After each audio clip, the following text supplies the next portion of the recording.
All right. Good morning, everyone. Thank you for joining the webinar this morning. This is the third webinar of the Colorado Clean Trucking Strategy. And as we're waiting for the rest of the group to join, I see the attendees joining here. As we're waiting, I want to remind you that if you would like to participate this morning in Spanish rather than English, there is an option for that. You should be able to find it at the bottom right of your screen. Select the different audio channels and you can select Spanish or you can stay on the English channel if you prefer. Hola, buenos días. Gracias por unirse hoy a nuestra tercera sesión acerca de la estrategia de camiones ecológicos del Colorado. Mientras estemos esperando, quisiera recordarles que tenemos aquí la opción de participar como persona que escucha en español en vez de en inglés. Si desean, le pueden dar a la opción en la parte inferior derecha para escuchar la presentación en español. We have with us this morning Will Torr, the Executive Director of the Colorado Energy Office, who will be presenting some findings from a recent study that was conducted as part of the Colorado Clean Trucking Strategy. We also have staff from the Colorado Department of Public Health and Environment and the Colorado Department of Transportation, who will be available along with Will to answer some questions from the group. And we will also have a period of public comments during the meeting for those that pre-registered to make public comments, as well as those who did not pre-register but would like to do so during the meeting. We'll also have a brief break in between the public comment period and question and answer period to give everyone a little time to stretch their legs. And we expect this entire meeting to be within an hour and a half this morning. My name is Michael King. I work at the Colorado Department of Transportation. I am in the Electrification and Energy Group of the Office of Innovative Mobility. And over the course of the meeting, you'll be meeting some of my colleagues here at the state of Colorado. So a few notes on how to participate today. Because this is a Zoom webinar, you will enter as automatically muted. And if you've signed up to speak, or if you indicate during the meeting that you would like to speak, we'll be able to unmute you on our end here. And we'll let you know when you're unmuted. You may also have to unmute on your side of it. So just be aware that when I tell you to begin speaking, you may also have to hit a button on your screen or on your phone in order to do that. If you're able to update your participant name in Zoom, that's helpful. That lets us identify people quickly when we need to unmute them. But also, if you don't have that ability on your screen at the moment, you can also use the other features in the Zoom, like raising your hand or putting a comment in the Q&A box, and that will help us locate you when it's time to unmute you to speak. We already mentioned that there's Spanish language interpretation available, so you can find that on your screen. The little globe icon, you can select the different language channels if you would prefer English versus Spanish. And you can also see some of the other icons there for Q&A, raise hand. There is also a chat feature. We would prefer if you kept everything in the Q&A area, just for simplicity's sake, but if you put things in the chat, we should also be able to see those as well. In terms of the Q&A, we will try to answer all the questions that we have this morning. But if for some reason we aren't able to get to all of them, or we need to do additional research to find the answers, we can follow up with the individual question askers via email after the fact. And we also plan to update our frequently asked questions document for the Clean Trucking Strategy after this meeting to make it as current as possible. And this session will be recorded, and we will post the recording and the slides afterwards. A few points, norms for participation. So we ask you to allow this space to be used for new voices to be heard. Try to keep comments brief and to the point. We ask that you treat one another with respect and that we avoid personal language, personal attacks, anything along those lines, because everyone here is participating in good faith, and we want to make sure that everybody has room to speak. Okay, so before we get into the presentation and before I turn it over to Will Torr, we're actually going to start with a quick poll that I will launch right now. So you should see this on your screen and you should be able to respond to the poll. And this question is, where do you currently reside? Just to get a sense of where folks are joining us from today. And we'll give you a couple minutes, a couple more seconds, I should say, to complete the poll. We have 71% completed, 78%. Let's see if we can get over 80 before I close the poll out. Just one more person, we can get over 80. Okay, let me end this and then share the results. So as you can see, we have about 64% of our attendees this morning are on the Front Range, 9% Western Slope, 18% in the I-70 corridor, and 1% outside of Colorado. Okay. We will have another poll halfway through the presentation that'll be more focused on potential policy avenues that the state can pursue for medium and heavy duty vehicle electrification. So stay tuned for that. And with that, I will turn it to Executive Director Will Torr, who will present the slides to the group. Thank you, Michael, and good morning, everyone. And thank you so much for taking your time on a beautiful Saturday morning to spend discussing clean trucking strategy. So I'm going to spend a bit of time describing the findings of a technical analysis that was conducted for the state by MJ Bradley, a consulting firm, to understand more about the opportunities for transitioning to zero emission trucks in Colorado. Next slide, please. First, as a reminder, as to sort of why we're here and why this is such an important issue. First is really the important role of the medium and heavy duty vehicle sector to Colorado. I think we all know that freight is critical to Colorado's economy, that the nature of trucks and other medium and heavy duty vehicles is very diverse, where the availability of zero emission technologies really varies throughout the sector, with some parts of the sector being ready to go and others needing more technology development. We know that we need to work very carefully in managing the transition to zero emission vehicles in order to assure that that works operationally for fleets, and that it's really important that this work be based upon good technical analysis and robust engagement with stakeholders in the public. Next slide, please.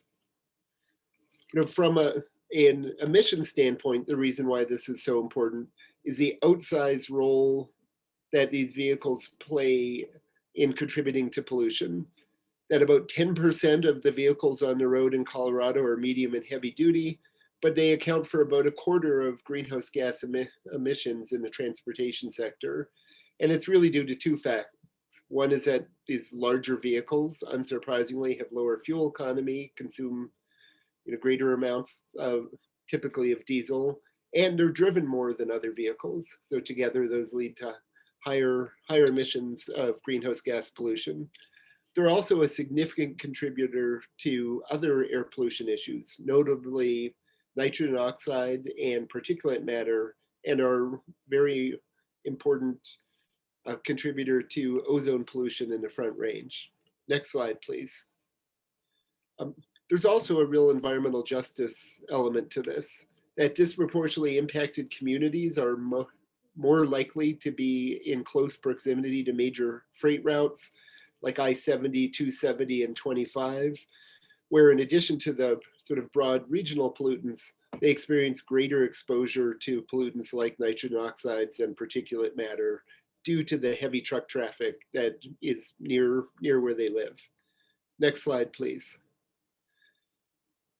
To give a little bit of perspective of sort of where this fits into sort of the broad strategy on transportation, from a climate perspective in a state greenhouse gas roadmap, we are targeting about a 40% reduction below 2005 levels by 2030 in greenhouse gas emissions from transportation.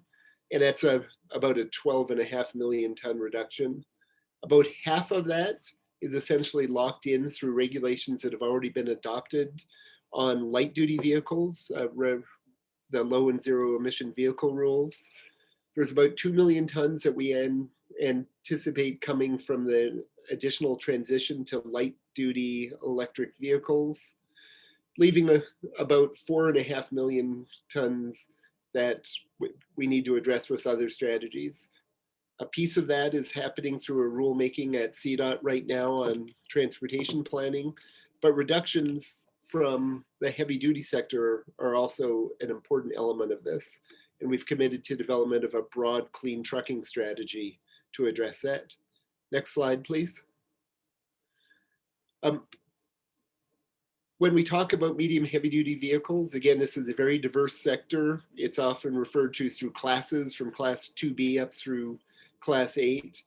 And at the lower end of the range, we're talking large pickup trucks. So think like F-250s and F-350s, all the way up to the very top end of the range, think tractor trailers.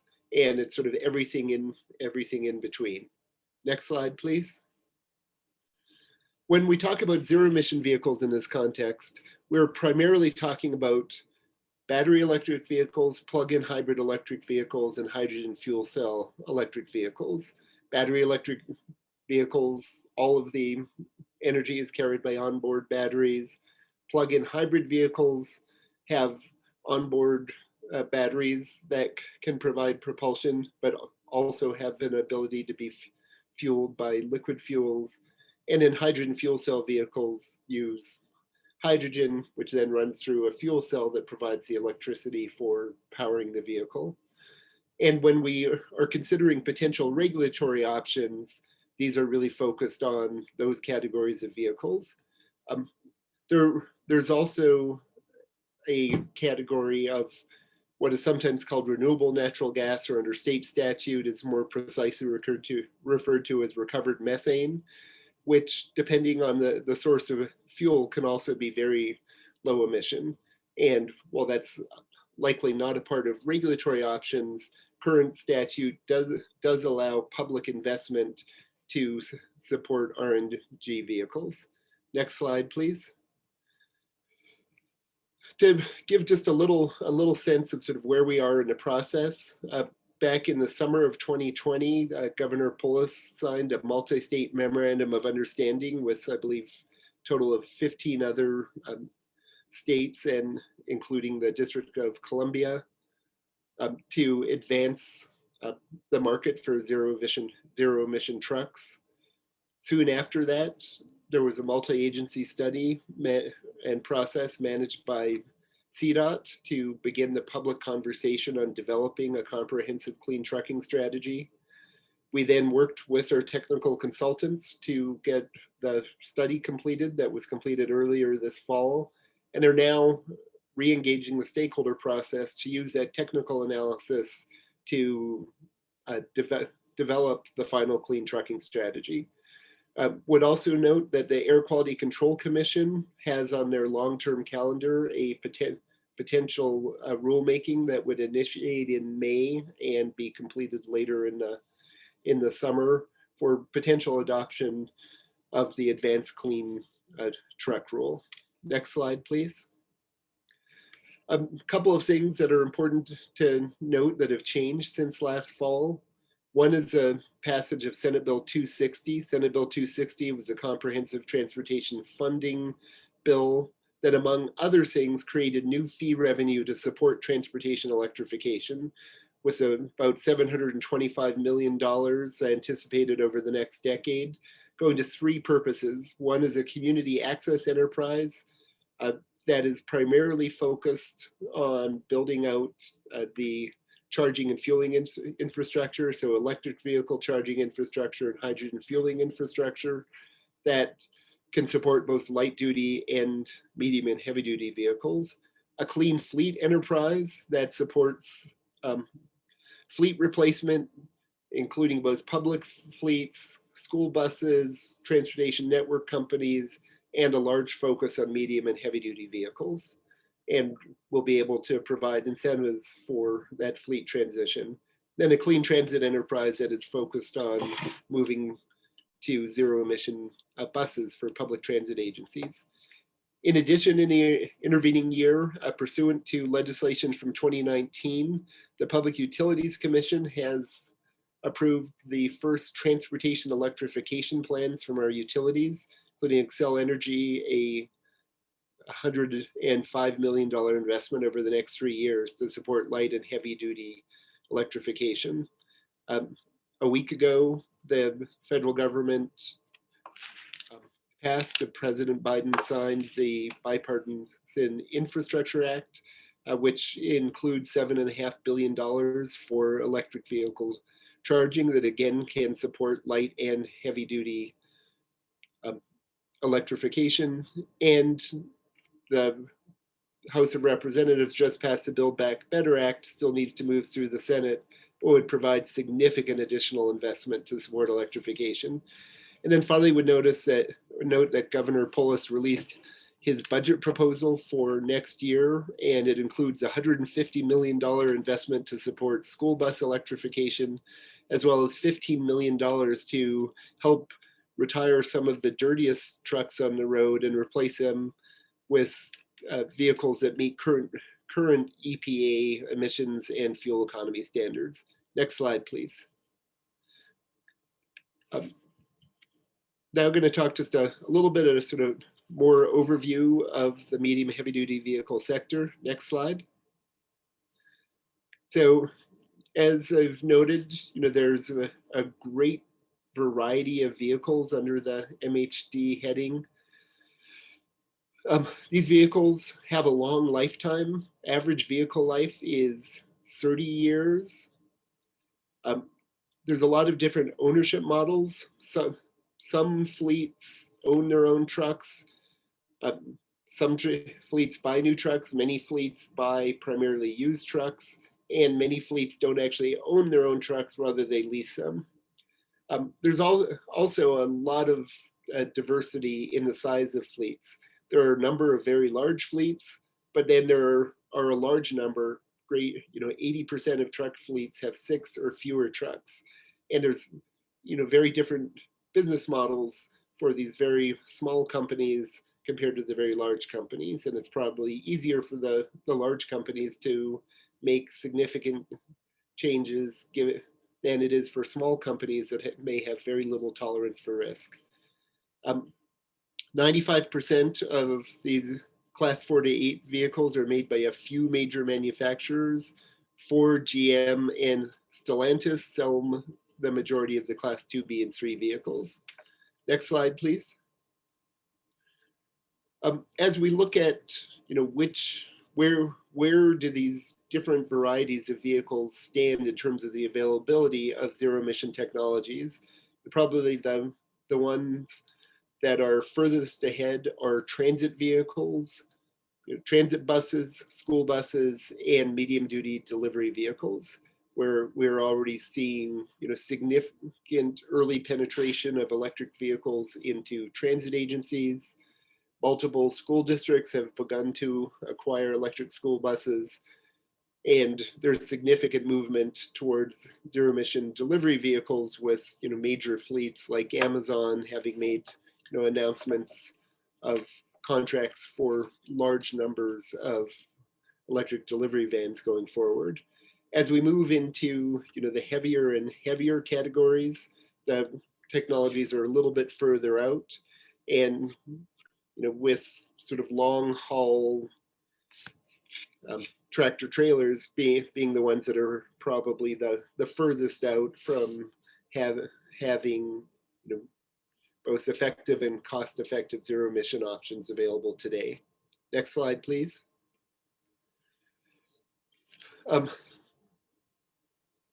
Again, buses are furthest along. Every major North American manufacturer of diesel buses also sells electric buses. Electric school bus market not quite as far ahead, but is moving very rapidly. And as I noted, the governor has proposed a $150 million investment that would really support the vast majority of bus replacements over the next several years by school districts being electric. In addition, there's a significant investment in electric school buses as part of the Bipartisan Infrastructure Act. Next slide, please. As we think about the challenges, there are a number of challenges in this transition. One is certainly the upfront cost of the vehicles. While there are substantial ongoing cost savings due to spending less money on fuel and expected substantial savings on maintenance because there's many fewer moving parts, there's still a significant upfront cost differential for these vehicles. And while that is expected to decline over time, I think what we'll see is that, again, for some categories of vehicles, that upfront cost difference will decline more rapidly than for others. Next, please. Charging considerations. Again, there are a lot of different models for depending upon how vehicles are used for how they're going to need to be charged. Some vehicles return to the same depot overnight. Others travel long distances. Some vehicles, drivers are parking them at home. So there's a lot of sort of different places where and times of day where you could be looking at charging, and will likely need a mixture of both depot and public charging stations. Next slide, please. Next slide, please. So to talk a bit more specifically about the Colorado fleet, there's about 500,000 medium heavy-duty vehicles registered in the state, which, as I said, is about 10% of the number of vehicles in the state. About half of these are, over half of them, 61%, are light trucks, and followed by 19% that are class 3, just a little bit heavier than that. And among those class 2B light trucks, so think again, things like F-250, F-350s, these include quite a few personally owned vehicles and very small commercial fleets. Next slide, please. You can see that there's a pretty broad distribution of registration of class 2, 3 vehicles across the state. Next slide. Class 4 to 6 vehicles are more heavily concentrated, and you can see in particular there's a very heavy concentration, basically along the I-25 corridor in the Front Range, and especially in the Northern Front Range. Next slide. And again, class 7 to 8 vehicles, somewhat more spread out, but again, a similar distribution with a heavy clustering along the I-25 corridor. Next slide, please. We again similarly can see that when you look at the volume of truck traffic, that perhaps unsurprisingly, again, very heavily clustered along the I-25 corridor in the Front Range, and significant on I-70 and I-76. Next slide, please. When we look at it in terms of VMT, one of the things that you see is that those vehicles that are used for long haul trucking have the highest VMT, driven on average over 200 miles per day, and going all the way down to those class 2B and 3 trucks that are driven about 30 miles per day on average, so similar to passenger vehicles. Next slide, please.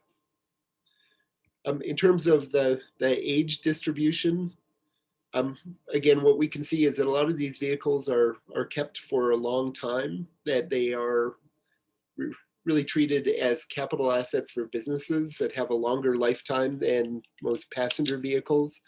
About half of the fleet is older than 14 years. 16% of the fleet is more than 20 years old. And among those heavy duty class 7 to 8 vehicles, it's actually over a third of them are older than 20 years. Next slide, please. If you look at the distribution of vehicles by type, we see that actually government is a major owner of MHD vehicles. About nearly half of them are government fleets. And at state, county, and city governments, again, own half the vehicles in the 100 largest fleets. Utilities, truck rentals, delivery services, and construction are also significant fleet owners.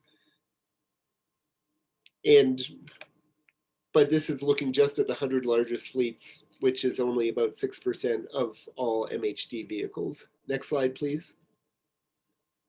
Next slide, please. So thinking about the different opportunities for advancing clean trucking, there's a number that rise to the top in our analysis to date. One is sort of regulatory requirements, manufacturer sales requirements. Another is procurement policies and programs focused on public vehicles. Third is incentives and financing for vehicles.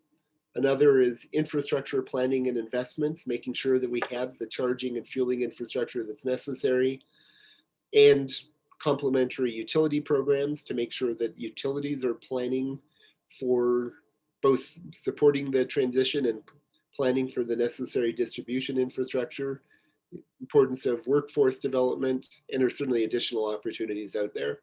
Next slide, please.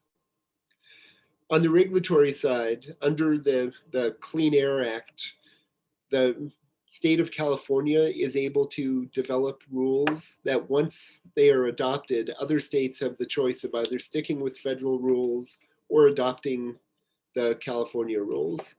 And California fairly recently adopted an advanced clean truck standard that requires the manufacturers of medium and heavy duty vehicles to sell an increasing percentage of them as ZEVs each year. In California, it starts in 2024, and then that builds over time. It also includes fleet reporting requirements. Next slide, please. Another rule that was adopted in California, known as sort of the omnibus nitrogen oxide rule, requires significant reductions in nitrogen oxide emissions from new vehicles, and eventually requiring the NOx emissions that are 90% lower than current standards. And this provides significant public health benefits, again, both to people immediately near the highways and to regional ozone levels, since nitrogen oxide emissions are one of the two major precursors to ozone formation.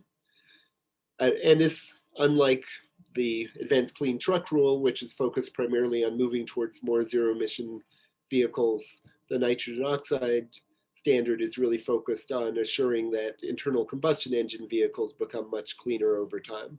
Next slide, please. As we've looked at the variety of policies that are available, again, when we think about procurement policies, could be thinking about public procurement, could be thinking about private fleets and commitments from large private fleets, as well as potentially thinking about adopting fleet rules. Vehicle incentives and financing, again, this is an arena where there's significant momentum due to the passage of Senate Bill 260, as well as potential federal investment that's coming.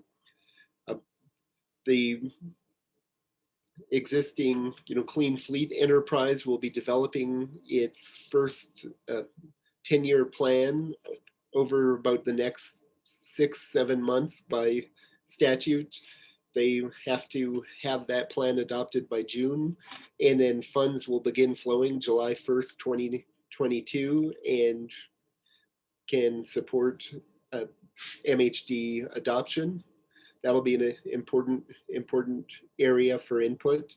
On the infrastructure side, again, we will have significant public funding as well as utility funding and matching private sector funding for investment in infrastructure. Can be thinking about things like truck stop electrification as well as investments in both charging and hydrogen fueling infrastructure for both public and depot charging. Again, a lot that's moving on the utility front. Again, the largest movement has been among our regulated electric utilities because of the requirement for transportation electrification plans, but there's certainly significant conversation happening among utilities all over the state. And then there's some real opportunities to think about workforce development and how we can make sure that there's the appropriate training for people to be able to maintain zero emission vehicles as we move forward. On the additional opportunities side, there are some policies that would primarily be implemented at the local government level, things like potential zero or low emission zones and using management of curb space to incentivize clean trucking. Next slide, please. We're actually going to take a pause here and launch our second poll to get some audience feedback. And so this is a question that's related to the information that Will just shared about the different policy areas. And so you can see the question is, which policy area in the report do you think will be the most important for Colorado to focus on in supporting a transition to clean and zero emission trucks? So you're really just asked to look at the most important. We recognize that all of these are important. If you want to enter your response now: manufacturer sales requirements, procurement policies and programs, vehicle incentives and financing, infrastructure planning and investments, complementary utility programs, workforce development programs, or additional opportunities. So we're at 50% response rate, 60. We'll give it a few more seconds, let people weigh in on this before I close the poll. 73%. We hit 80. Let's see if we can get over 80. All right, 86. Let me hit end on the poll and I'll share the results. So you can see we have about 31% of people said manufacturer sales requirements would be the most important, 8% procurement policies and programs, 38% vehicle incentives and financing. That's our leading item, I think, on the list here. 23% said infrastructure planning and investments. So thank you for that feedback. And let's turn it back to Will. Thank you, Michael. Let's move to the next slide, please. So as part of the technical analysis, MJ Bradley modeled several different scenarios.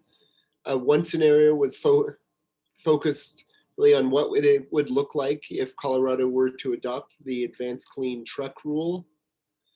A second really looked at advanced clean trucks and adoption of the omnibus nitrogen oxide rule.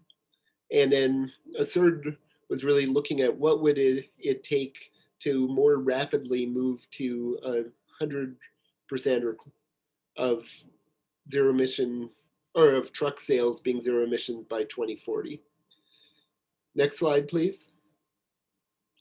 And what we saw was that in each one of these scenarios, there would be significant reduction of greenhouse gas emissions, approaching 50% reduction in emissions by 2050 with adoption of advanced clean trucks, and 60% if we were actually able to hit that 100% ZEV by 2040.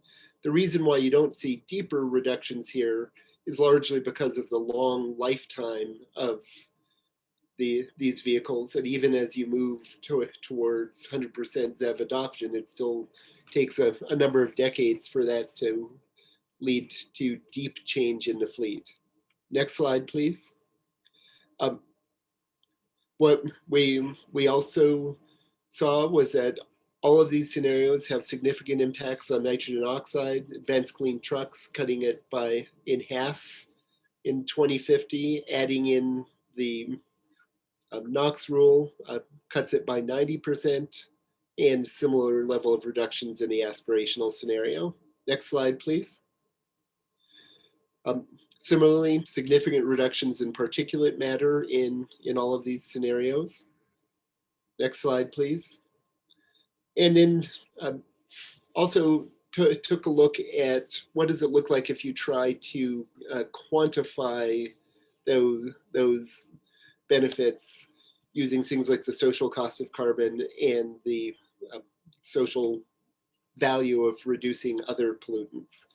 And again, saw that there were significant savings associated with all of these scenarios, with the savings become very, very significant by 2050. Next slide, please. Also took a look at what would it cost to actually make these transitions. And I think what we've seen is that over the long term, in each one of the scenarios, there are significant overall cost savings. That in the near term, there are some costs, some net costs, really in the 2020s associated with each of these scenarios that really reflect the fact that in the early years, the cost of differential, that upfront cost differential is higher, and it is expected to decline over time. But that over the long-term vehicle maintenance and fuel cost savings outweigh those upfront incremental costs. But there is a conclusion that in the early years, certainly over the next decade, there will likely be public investment required in order to help address those higher upfront costs. Next slide, please. When we looked at total benefits, including cost savings to the ZEV owners, utility customer savings due to the fact that greater levels of vehicle electrification help spread fixed costs of the utility system over more kilowatt hours and exert downward pressure on electric rates, and those monetized benefits of reducing pollution. Again, we see for each scenario significant reduction, net societal benefits. Next slide, please. And so just to summarize, the conclusions from the analytical work, the MHD fleet is very diverse in vehicle types, ownership models, how they're used, duty cycles, and how they're procured. That it's probably important to move pretty quickly because these vehicles are around for such a long time. Vehicles being purchased today, many of them will still be here in 2050. That the market for medium and heavy duty zero emission vehicles is pretty early. We're in the early stage of the market, but it's growing rapidly. A lot of opportunities right now for transit and school buses and Class 2B and 3 delivery vehicles. Some sectors are more challenging and will require more support, especially as we think about those Class 7 to 8 tractor trailers. Given the number of large fleets that are state and local government fleets, there's a real opportunity for the public sector to lead by example. The analysis suggests that advanced clean trucks and low NOx rules would reduce GHG emissions and air pollution, and over the long term would save money for fleets. It's pretty clear that incentives and infrastructure investments are going to be very important to help ensure that fleets are able to transition successfully. There's also significant infrastructure issues that are going to require collaborative planning among public sector, utilities, and the private sector to make sure that the infrastructure works for both charging and hydrogen fueling, and that there's a real need for coordination among stakeholders to make sure that we're doing the outreach and education, technical assistance, workforce development, and other supporting strategies that are going to be needed to make sure that this transition to ZEVs is successful. Next slide, please. And with that, I will wrap up the presentation. Thank you, Will, for walking us through that. And so as you can see on your screen, we're going to transition now to the public comment period. And let me just, a few notes on the public comments. So we're going to have 2 minutes per speaker. My colleague Lauren is going to put up a timer in a minute on the screen so that you can see where you are in your 2 minutes. We are going to go in the order that people pre-registered ahead of the meeting. And we're also going to make sure that elected officials, if there are any elected officials commenting, that they get priority to go first. If you didn't pre-register and you would like to make a comment, please, you can use the Q&A box on your screen to indicate that and let us know, and we'll put you in the queue. I will be reading the names of the next 3 people in the order of their public comments so that people can be prepared for that. I will unmute you and let you know when you can go ahead, and please remember that you may also have to unmute on your end once I do that. We ask that you try to make sure that your name is listed correctly. If possible, if you could speak a little bit more slowly and clearly than you might normally, so that our interpreters are able to accurately reflect your comments, that would be helpful to them. And the last thing is that if you would like to ask a question in the next section of the agenda, you can also put that in the Q&A box now so that we can get some of those set up and ready to go ahead of the Q&A portion, which will be after the 5-minute break we're going to take after public comments. So let me stop sharing, and I believe that Lauren can put up the timer. Thanks, Lauren. So let me take a look at our list of registrants. Okay. So the first 3 names on the list are Matt Johnston from the city of Brighton, Jonathan Stauffer from the town of Vale, and then we have Alana Langdon from Nikola Corporation. So let me find Matt. Matt, you should be able to unmute and begin your comment now. Yes, can you hear me? I can. Yes, please Great. go ahead. Thank you for having me. The opportunity to speak here on the advanced clean truck rulemaking means a lot to me. I'm Matt Johnston, Mayor Pro Tem here in the city of Brighton, and Brighton takes climate change seriously. As a part of Adams County, we joined the Compact of Mayors in July of 2017. We're trying to demonstrate the county's commitment to addressing and mitigating the impacts of climate change. But it's just not enough. We need statewide rules for trucks that will reduce emissions that affect my community. My community is affected more than most. We in Brighton, we don't just face the air quality issues from heavy hauling on the outskirts of our city, with I-76 on one side, with Highway 85 going directly through the middle of our downtown. We face air quality issues due to heavy hauling. The other cities just don't. We've decided as a city to not wait for the state to act to save us. Wherever we can, we've acted. We've invested heavily in electric charging infrastructure for single vehicles. We have 8 Tesla charging stations, 3 charge points that already exist.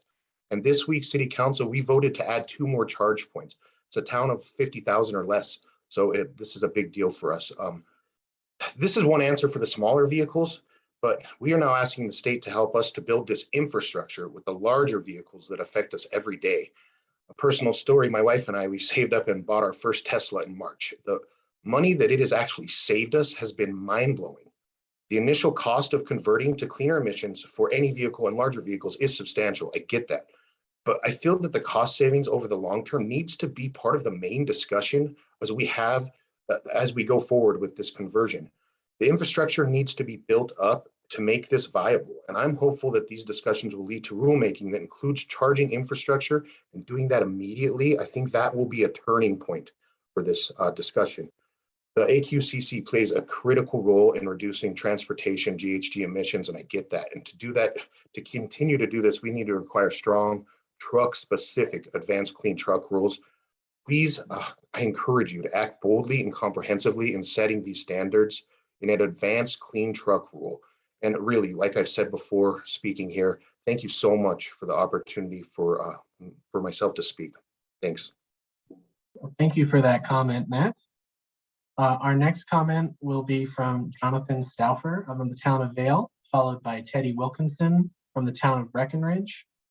And then I think the next person on our list after that is Kent Hartwig from the Renewable Energy Group. So let me allow Jonathan. Jonathan, you should be able to speak. Good morning. Can you hear me? I can. Please go ahead. Excellent. Good morning, distinguished commission members and esteemed members of the Commission, Colorado Health and Environment, and CDOT staffs. My name is Jonathan Stauffer. I'm a town council member-elect for the town of Vale. I've been involved in wildlands conservation issues my entire life.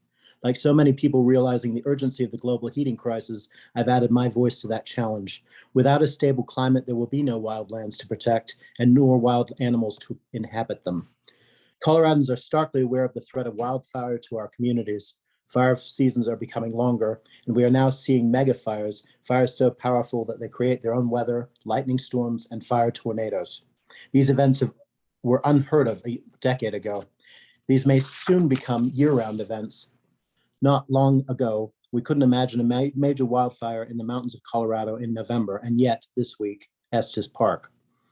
If the dangers of anthropogenic climate heating are not motivation enough, it should be noticed that air pollution kills approximately 10 million people globally each year, far more than the 2.6 million killed by COVID-19 during the first year of the pandemic.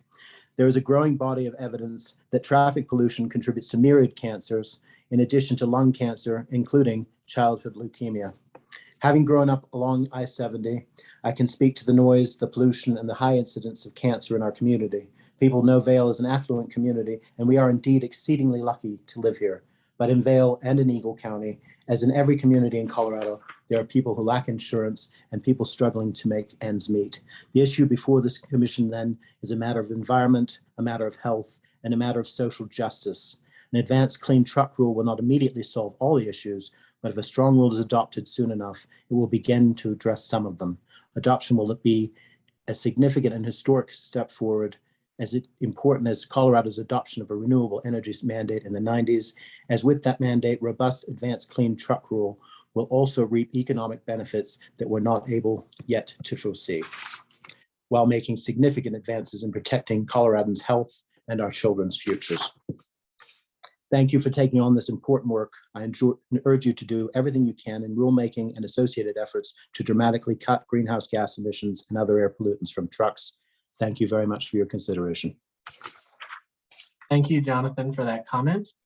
Our next comment will be from Teddy Wilkinson, followed by Kent Hartwig, and then Matt Lerman. Teddy, you should be able to go now. You may need to unmute yourself before you.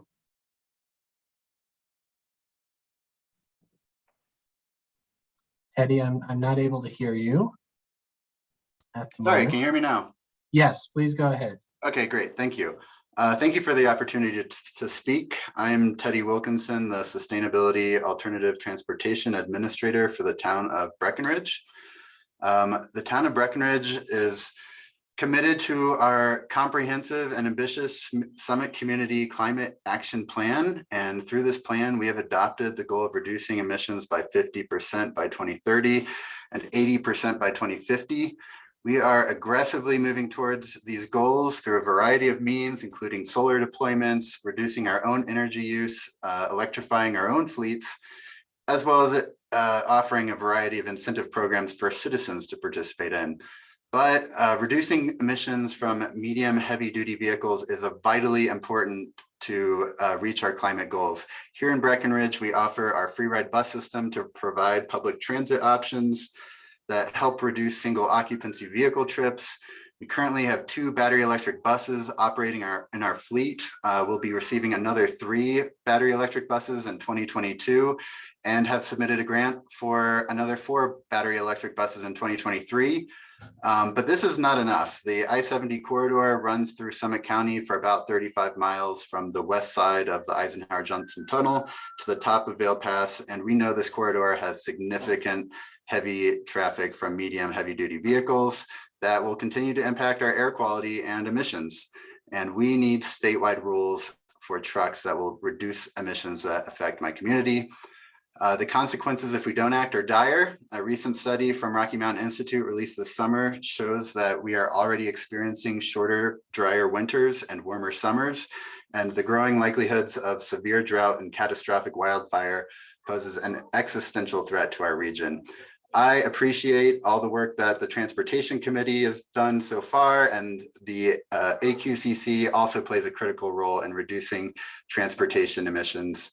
I ask that you please take action in setting strong standards in an advanced clean truck rule. Thank you, Teddy, for that comment. Our next comment will be from Kent Hartwig with the Renewable Energy Group, followed by Matt Lehrman with Drive Clean Colorado, and then Jan Rose from the Colorado Coalition for a Livable Climate. Kent, you should be able to speak now. Good morning. My name is Kent Hartwig, Director of Corporate Affairs for Renewable Energy Group. REG appreciates the opportunity to comment on this study in Colorado's Clean Truck Strategy. We agree with the goals of deep decarbonization, but encourage Colorado to be holistic in its approach to reducing greenhouse gas emissions by supporting existing lower carbon products in the transition to a zero emission future. REG is leading the energy transportation industry's transition to sustainability by converting renewable resources into high quality sustainable fuels.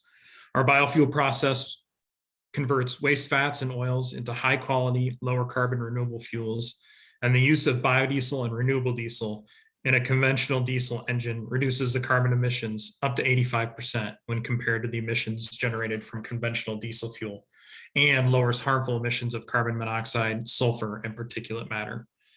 As you review the medium and heavy duty vehicle study and begin an effort to implement the recommendations, we encourage you to not look at electrification as the only option for carbon reduction. We specifically request the state not abandon existing reduction options for future aspirations of electric, medium, and heavy duty vehicles. Increasing the use of biodiesel in transportation fuels achieves carbon reductions today. Biodiesel is readily available, utilizes existing distribution infrastructure, and does not require engine or heating system replacement. Biodiesel is a relatively easy, cost-efficient, and energy-dense way to decrease GHG emissions immediately. Due to the accumulation of GHGs in the atmosphere and the compounding effects this has on global warming, reducing GHGs immediately is much more valuable than reductions which may occur through adoption of alternative technology in the future. Thank you for the opportunity to present our comments. Thank you, Kent. We appreciate those comments. Our next comments will be from Matt Lehrman with Drive Clean Colorado, followed by Jan Rose with the Colorado Coalition for a Livable Climate. As a reminder, if anyone else that has not been listed would like to make a comment, please indicate so either in the Q&A or by raising your hand in Zoom, and we can put you in the list. So next up, we have Matt Lehrman. Please go ahead, Matt. Great. Can you hear me? I can. Perfect. Good morning. My name is Matt Lehrman. I'm a regional director for Drive Clean Colorado, a nonprofit coalition working to support healthier air by accelerating the deployment of clean and equitable transportation and mobility. I want to start by thanking and commending the state and its staff on this vital work and the crucial actions already being taken today. I also echo the invaluable perspectives of the organizations working tirelessly to clean our air and stabilize our climate, many of which are Drive Clean Colorado sponsors and stakeholders. It's clear from the study the consequential benefits of Colorado moving swiftly to adopt the Advanced Clean Trucks Rule, including a reporting requirement and the low NOx omnibus regulation. These policies are foundational for state goals, environmental justice, and reducing medium heavy duty emissions, which clearly and inequitably impact low income communities of color. The low NOx regulation will significantly address toxic air pollution in overburdened communities, reducing nearly double the NOx emissions in ACT alone. We further support complementary programs, including point of sale incentives to reduce upfront incremental costs, and including Class 2B and 3 vehicles, 80% of the medium heavy duty fleet, with many of these duty cycles low daily VMT and prime for electrification, but also moving beyond upfront incentives by considering a low carbon fuel standard to reduce the carbon intensity of all transportation fuels while providing further reductions in total cost of ownership for cleaner fleets. This while establishing workforce solutions for truck drivers, smaller fleets, and workers on the front line to create and retain quality jobs. We also support the opportunity for government to lead by example, and we'll be working with the state and municipalities to accelerate this transition. And we see a role for hydrogen and renewable fuels like recovered methane and renewable propane for applications that may not suit battery electrification. At the same time, we must address legacy emissions today via programs like anti-idling, low emission zones, and meaningful incentives to reduce criteria emissions from existing diesel and gas fleets and to replace the oldest, most polluting vehicles, particularly in overburdened communities. Lastly, we emphasize regulations for transport refrigeration units, a majority of TRUs powered by diesel and stationed in minority and low-income neighborhoods. Thank you again for the priceless work you do and the opportunity to comment. Thank you for that comment, Matt. Okay, so I believe our other commenter, Jan, is no longer on the call. So that Matt is the last comment that we have scheduled. If anyone else would like to make a comment, please raise your hand right now in the Zoom. I see Greg Fulton would like to make a comment. So let me, Greg, you should be good to go. There you go. Good. Hopefully I don't have my, hey, is there a chance, Michael, I could just do a share screen actually? Is that... I don't think we have that ability in the Zoom webinar to share a screen. Okay. But if there's something you'd like to submit, we'd be happy to look at that. No, first off, let me say thank you for the opportunity. My name is Greg Fulton. I'm with the Colorado Motor Carrier Association, and we represent a little over 650 fleets and other companies involved in trucking. Let me say we're very committed to cleaner burning trucks. We've been engaged in this process for a long time. We actually helped pass the Green Truck Bill in 2014, which set up many incentives actually that are in place today and have actually added a tremendous number of alternative fuel vehicles. We've actually been working on these problems since like year 2000, to be honest with you, and we annually give out a Green Fleet, Green Shipper Award, and we've worked with Regional Air Quality Council, CDPHE, and CDOT and CEO for a number of years. Let me note that we clearly appreciate problem on this end of it. What I would like to flag, and I can't show in the fleet on the slide here, is that really right now is we have like what I call like a 25-75 problem. We have 25% of the vehicles in the on-highway terms of system generating 75% of the emissions out there. And those tend to be these 2007 and older vehicles. Now, one of the challenges I'd say on this end of it is these are not owned by larger companies. The vast majority of trucking companies within Colorado, are smaller vehicles or smaller operations of 10 or fewer vehicles. And, they're when you're looking at these larger companies and that, they tend to run newer vehicles and much cleaner and all that end of it. Let me say that 25% of those vehicles tends to be owned by many are these smaller ones. They're second or third vehicle owners. Many of them are MBEs, DBs. They're running on local and regional type bases. Many of them are based in disadvantaged areas, and that because somewhat they're proximate to their homes or other things like this. Let me say that we feel that this is the area where we can get the greatest return and quickest return on emission reduction, and we're committed to that. Now, what I would mention is the ACT really doesn't touch on this in terms of the Advanced Clean Truck Rule. We do commend Governor Polis for him actually going out there and recognizing this in his budget requests. And I want to appreciate CEO Director Will Tour, as well as Shoshana Liu, CDOT Director, in terms of, I think, advocating. What I will say is we think that can be done. It will not be a new EV or something like that. The people who own these vehicles can't afford that even with grant funds. Not to mention, they really don't know where they're going to be operating in the next week or 2 weeks from then. And if they're going to places like Wyoming or Kansas for a trip, clearly we don't know what the network's going to be from an EV charging end of it. Let me know. Thank you, Greg. I apologize, but I'm going to have to stop you just because we're at time for the comment. But we definitely appreciate that input and would encourage you to submit it in written format as well. And I would, there was a question in the chat about Greg's organization. Greg is with the Colorado Motor Carriers Association. So just so that was, I didn't announce that when I introduced him. So my apologies for that. So at this point, we are going to take a 5-minute break, and Lauren is going to put another timer up on the screen for the group to track that break. When we come back, we will answer some questions, and I would encourage you, if you have any questions, to please enter those in the Q&A box at the bottom of the Zoom. If we don't receive any questions, then we can pull from 1 or 2 of our frequently asked questions that we've received in previous meetings, and we can address those. But we would really love to get some questions from the group today, if you want to put those in there in the next 5 minutes while we're taking our break. So thank you very much. We'll be right back.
All right, so we are back and we're going to take a few questions. And I'll ask Will Torr if he wants to come back on camera to help answer some of these.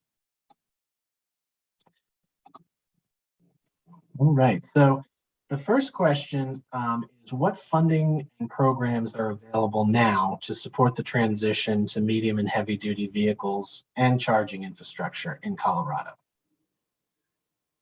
Great, this is Will, and I'm happy to take a shot at that. So there is substantial funding from a number of sources and programs to support that transition. And at the state level, the Energy Office, Department of Transportation, and Public Health and Environment will all be part of this.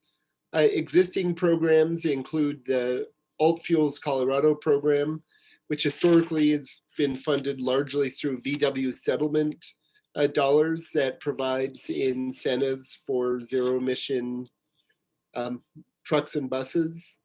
Charge Ahead Colorado, which is a grant program for EV funding, and the DC Fast Charging Plazas program, which is another grant program supporting sort of plazas with high speed charging. Going forward, sort of the biggest chunk of funding available will come from Senate Bill 260 and the 3 transportation electrification enterprises. Those will provide, as I said, about $730 million as a projected investment over the next decade. And the pieces that are probably most relevant here are the Clean Fleet Enterprise, which is sort of lives with the Department of Public Health and Environment and will be responsible for investing approximately $300 million in incentives for transitioning to zero emission fleets. The Clean Fleet Enterprise, as I noted, will have funding beginning July 1st, 2022 is when the new fees begin. And the board of that enterprise over the period between now and next June will be developing the first investment plan and the sort of initial focus for the first few years of investment. The Community Access Enterprise, which is hosted by the Colorado Energy Office, will similarly be developing an investment plan for that investment in EV charging and hydrogen fueling infrastructure. Then coming out of the bipartisan infrastructure bill, there's $57 million in federal formula funds that will come to CDOT to support infrastructure with a primary focus on designated alternative fuel vehicle corridors, which is largely our larger highway corridors.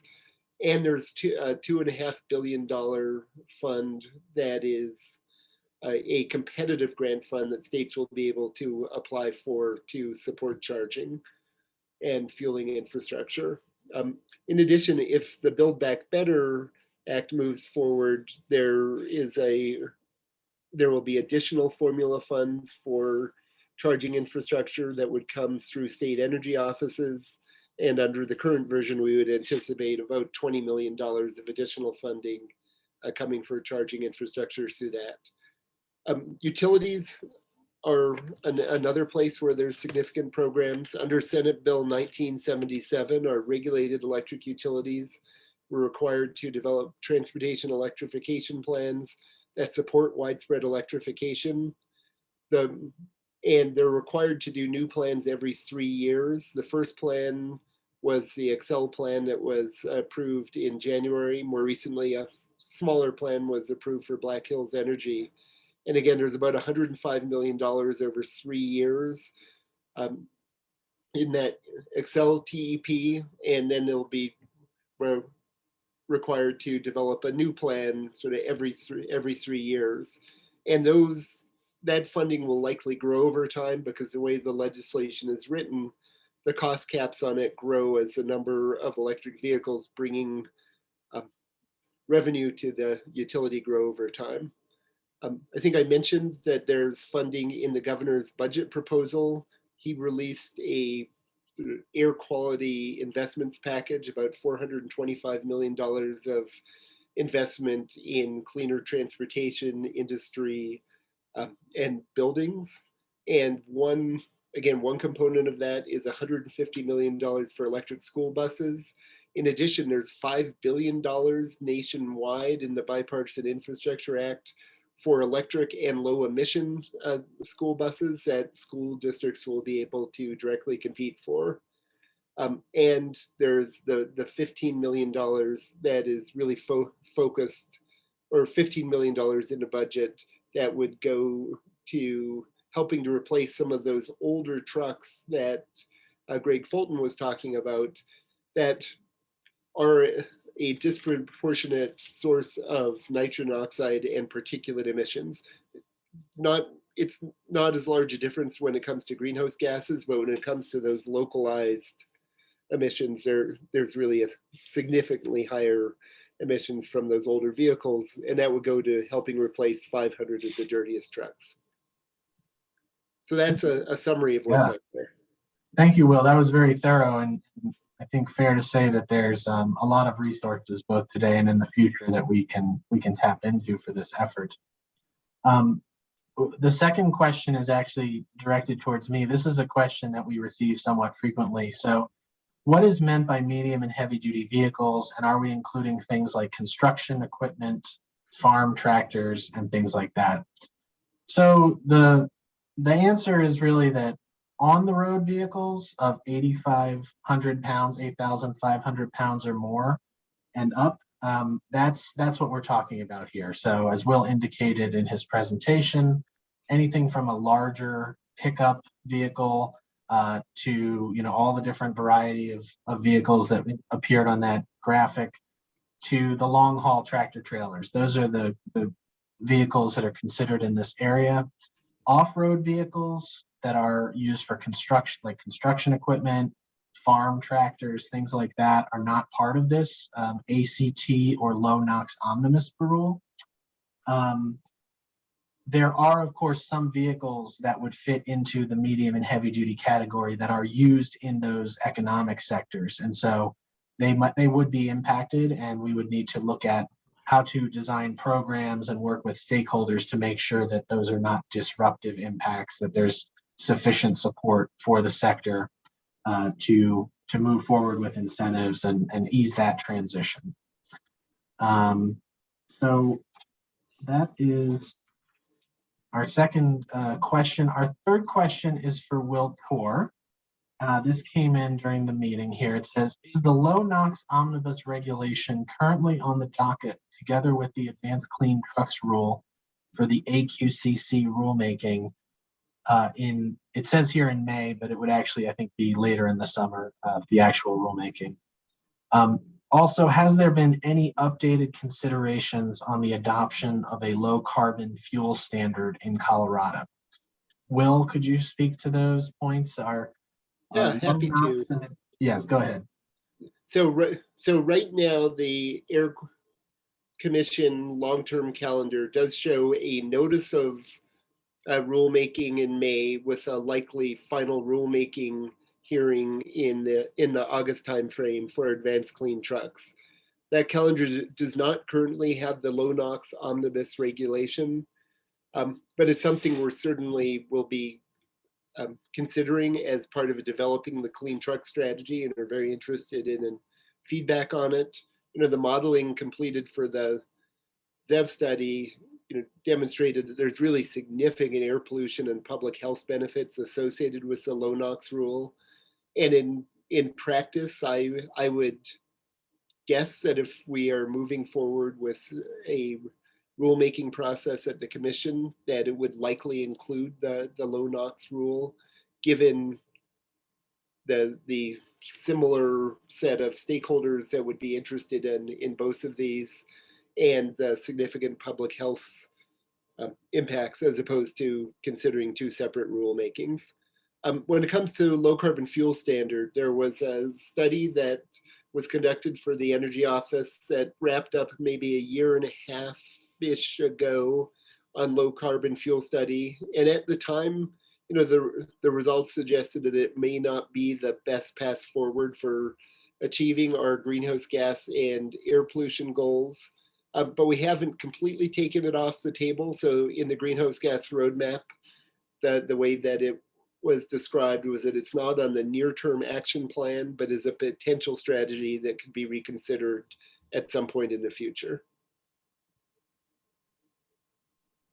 Thank you for clarifying that, Will. So let me just do a quick check here. Oh, sorry. Okay, so let me share my screen.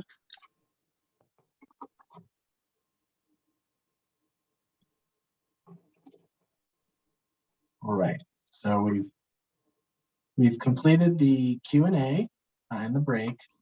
So in terms of the next steps for this effort, you can see on the right side of the screen that this is the third of our 3 planned public meetings for 2021 on this topic. We encourage you, there will be other opportunities in the future to share input on the study as well as the broader clean truck strategy. And as we said, if there is eventually an AQCC rulemaking process, that will of course include plenty of opportunities for public input. In the meantime, we encourage you to submit public comments via the email address there, cleantruckstrategy@state.co.us. You can also use that email address if you want to ask any questions or set up a specific discussion of this topic with your organization at an upcoming meeting. Get a more individualized briefing and discussion. Bringing this up again, we saw this earlier in the meeting that we are here in the process right about in the middle, and you can see some of the upcoming milestones in January and February of 2022, as well as that potential request for rulemaking in the spring. And finally, we encourage you to visit the website there. That is CDOT's Clean Trucking Strategy webpage. That's where we have PDF versions of all of the materials that we referenced today. The slides from today's meeting will be posted there. Recordings from all 3 of the meetings that I mentioned will be posted there, as well as you can access the email address to make comments, ask questions, and just generally keep tabs on the process and see future updates. So with that, I'd like to thank everyone for their participation today. We appreciate you coming out and joining us on a Saturday morning, and I will turn it back to Will Tour for some closing words. I would just like, again, to thank everybody for taking a chunk of a beautiful weekend day to discuss clean trucks. You know, we really appreciate the public input and the stakeholder input on this, and really look forward to working with you over the next several months as we move towards finalizing the clean trucking strategy. Thanks again. Thanks, everyone. Have a great day.